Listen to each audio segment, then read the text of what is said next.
Cassidy Vines is a listener and a viewer of ours, and she writes, Glenn, I don't typically post or respond to posts on Facebook, but after your radio program this morning, I feel compelled to share something, a story on what I feel my life purpose is. And she goes on to talk about how she was homeschooled, and she didn't like it at the time because she was made fun of, but then something happened to her.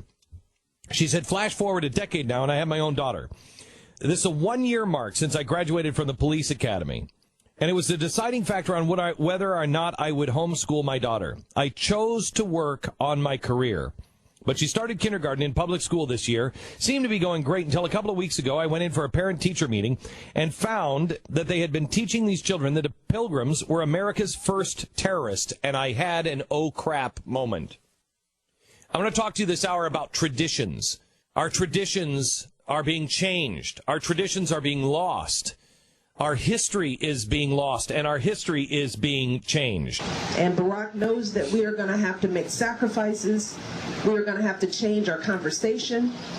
We're going to have to change our traditions, our history. We're going to have to move into a different place. We have to change our traditions. I want to talk to you this hour about the tradition of football and where that came from. Another big tradition is you get up for the Macy's Day Parade. The Macy's Day Parade, where did that come from? And now our traditions of us, we all made the little pilgrim hats. We all dressed as pilgrims and Indians, and we did a little play on how they all came together. That is being lost. And so we called Cassidy, and she's on the phone with us now, Cassidy Vines. Hi, Cassidy. How are you? I'm doing great. How are you doing? I'm really good. When you were walking into school and you found out your daughter was making some Indians Right. artwork, right? Right. Well, they had already done it. They had it lined along the hallways on the walls. And what happened? Well, do you want me to start from the beginning? Sure.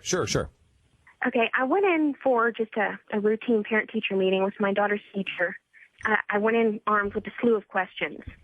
The biggest thing that was on my mind was something she told me that absolutely outraged me. I was absolutely furious.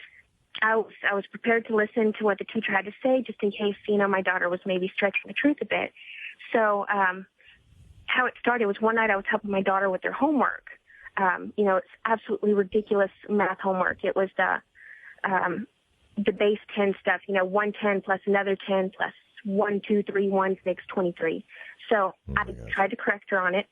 And this is Texas, it's not Common Core, it's Tex, T-E-K-S. Mm-hmm. And I tried to correct her on it, and she snaps at me and tells me that I can't teach her. She says I'm her mommy, not her teacher. Oh, my gosh. So I kept that in the back of my mind to bring up with the teacher, but I was more concerned at the time with her new attitude that she's kind of brought home from school. A few days later, she brings home this little booklet to read to me. And again, I tried to correct her on a word that she kept reading incorrectly. And I said it in the most gentle way possible. And she broke down crying and said, that's how she was taught, and I can't tell her something different because I'm a mommy, not a teacher. Please tell me at this point you asked, where are you hearing this? I did. And my parents were there at the same time. And, it was like this little thing she was showing us that she learned how to do. She's reading now. And there's no way this was a coincidence. So I asked her, I said, is somebody telling you this at school? She says, yes, I'm only allowed to learn from my teacher. And I sent several notes to school with her in her folder. Wow. And I requested a meeting with her teacher, and I never got a response. And finally, when I did go in to see her, she tells me that she wants me to email, not send notes. So finally, I get a scheduled meeting with her to discuss her grades, and I tell her what my daughter said. And I'm waiting for her to deny it. It doesn't happen. It goes on to tell me that they try to discourage parents from introducing contradictory concepts to our children. Our children? Our children, as in the school's children. Did you correct her on that, Cassidy? Did you? No, she's a mother. She's not a teacher. Yeah. Yeah, I was a little baffled, and so when I started talking about my daughter, I emphasized my daughter. So I asked her, I said, am I not allowed to help her with her homework? She tells me that it's better if I just let her do it on her own. They don't want parents confusing the kids. Oh, my gosh. That is amazing stuff. So going on to the Indians, during the same conference, I mentioned all the Indians lined up in the hallway that the kids had made, and I asked when they're going to start on the Pilgrims. Here's where eyebrows start going up. She tells me that although they're going to cover the Pilgrims, they're not going to emphasize them because of all the violence and the fact that they were essentially America's first terrorists. Oh, my gosh. Took my breath away. How old was this teacher? She's probably in her 30s.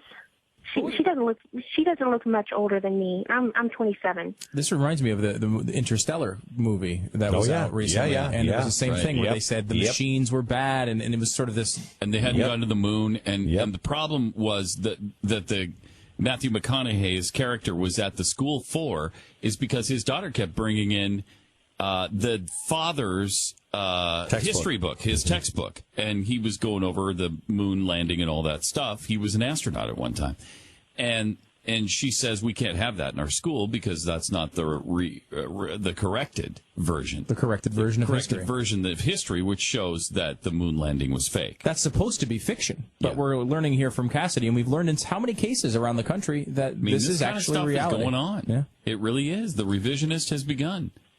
I don't even know what to say on this. I mean, I get so uptight about this stuff. I mean, I get this is the stuff that enrages me. Yeah, I would have been arrested. I would have too. I would have too. I would have blown a gasket. I would have blown a gasket. What did you do? I went home, and first thing I did is I texted my dad, because my dad, when I was homeschooled, he really forced history down my throat. You know, I was writing college-level papers on history. Absolutely hated it. So I texted him. I said, Dad, get this. This is what they're teaching your grandbaby. And, of course, he was furious. So we started talking about it, and I decided right then and there that she was going to be pulled out of school, and I'd be homeschooling her. So I wasn't going to do it right away. I had to build her curriculum, so I'm still working on that. Good for you. Good for you. So probably after Christmas, she will be pulled out of school. Wow. That's got to be. And how long are we going to be able to do that? I don't know. I was actually looking that up. Yeah. How long are we going to be able to have the right, if they're already saying that these are our children and don't listen to mommy and daddy? You know what this is? Do you remember the Al Gore speech? It was right after the election. It was, in fact, at the inauguration. And he said, and it was outrageous at the time, and we played it on Fox, and they, of course, distanced themselves from it, and they wouldn't answer anything. But that's when he called everybody in and would not allow any parents, any adults in there. It was just teenagers. And one of the kids tape recorded it. They turned on their iPhone, and they recorded it. And what he said was, look, there are some things that your parents don't know that you just instinctively know. Do we have that anymore? I don't think so. Yeah. I was just kind of looking for it. Another one on the same plane. Remember this one. What we have to do, we have to break through our kind of private idea that our kids belong to their parents or our kids belong to their families, and recognize that kids belong to whole communities. Yeah. That's Melissa I'm sorry. Oh, that's right. I'm sorry, but this is Hitler Youth stuff. Well, we have to... It is. When the state deems the child theirs over the parents. You don't have to go back that far. Remember the Canadian thing? The co-parent thing? Yeah. We do have that sound still. This is a difficult situation for the family to be in. And we do work hand in hand with these families because we co-parent. So obviously we... Wait, obviously what? You what? co-parent? The school co-parents? No, you don't. Do you know, can I tell you something? Do you remember a couple of weeks ago that study came out and showed that 98% of those who are currently unemployed in the United States, 98% do not want a job. They don't want a job. And what was the number? The number with the youth was also staggering. It was out of 14 to 27-year-olds. It was, I don't remember what the number was, but it was a very high number that they don't even want to start looking for a job. They're just not interested in work. Well, why would you be when the government gives you everything? And that's what's happening to us. They're training us not to think for ourselves, not to do for ourselves. And there is going to come a tipping point, and I don't know when it is, but when that tipping point hits, we're in trouble. And I have to tell you, Cassidy, I want to thank you so much for sharing this story with us. And you just keep going and just do the right thing because you're on the right track. And your parents, I know how much you probably hated. I read your Facebook post. You hated homeschooling, but are you grateful for it now? I am absolutely 100% grateful for it. Yeah. So much so that I'm going to do it on trials.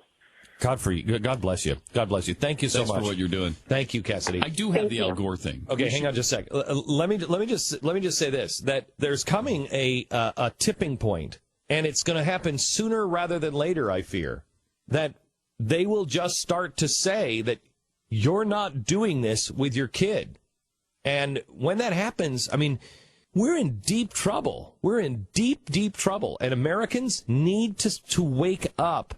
When you're sitting around the Thanksgiving table, I want you to bring up what you heard, this story, and you heard it. Don't quote it from me. Don't say what show you even heard it on. Just say, there was this lady in Fort Worth, and she was talking about this happened. And then start talking about what's happening in your schools. And you listen to your parents and your grandparents, the older ones at the table, and see what they have to say about this. This is an outrage, and Americans need to stand up against this. We're at a point now to where we have to shut down the Department of Ed. There's no reform that is going to be good enough.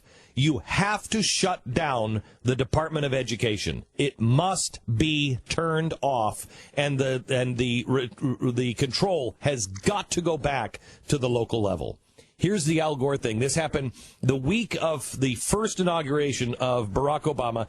They call all of these students in. Al Gore's giving a speech, and there are no parents allowed. And one of the kids hits record on their iPhone, and here's what she picks up. But I'm thinking back now a long way to when I was your age, and the Civil Rights Revolution was unfolding. And we kids asked our parents and their generation, explain to me again why it's okay for the law to officially discriminate against people because of their skin color. And parents try to tell their kids the right thing, you know. Usually, I do.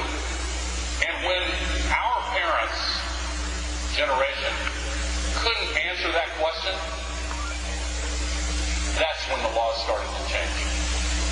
There are some things about our world that you know that older people don't know. Oh, my gosh, this is so dangerous. This is so dangerous. Oof.